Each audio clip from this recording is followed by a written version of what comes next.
sommes sur la route afin de réaliser la pose des séparateurs.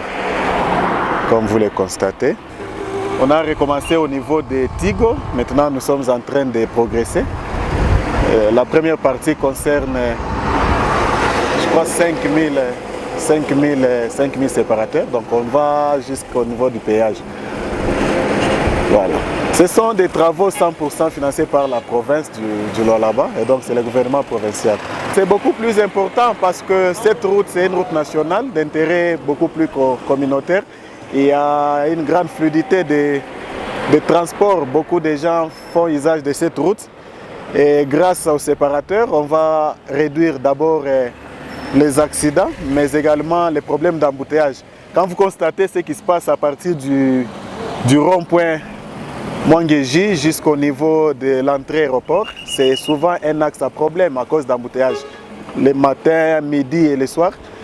Mais bon, on pense qu'avec ça, vous allez voir que bientôt ça sera résolu parce que les deux voies seront bien fixées et il n'y aura pas beaucoup plus d'embouteillage. Nous sommes en train de poser également les lumineux.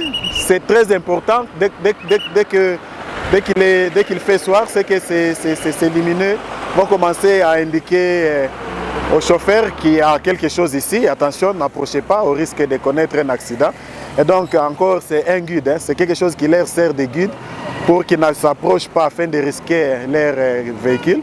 Et donc le gouvernement a posé ces séparateurs, mais pour mieux les prévenir les usagers, on met ces lumineux. Dès qu'il est 18 h, c'est automatique, ça va s'allumer. Et cela aide, n'est-ce pas, à indiquer où est-ce qu'ils doivent ne pas approcher. Ils doivent normalement être reconnaissants au gouvernement, les efforts qui sont fournis, et ne pas surtout aller trop vite, parce que nous sommes en phase de travaux. Dès que les travaux vont devoir finir, on leur dira que maintenant c'est fini. Ils doivent être prudents quand ils roulent parce qu'ils ne savent pas où est-ce que nous allons nous limiter afin d'éviter les accidents.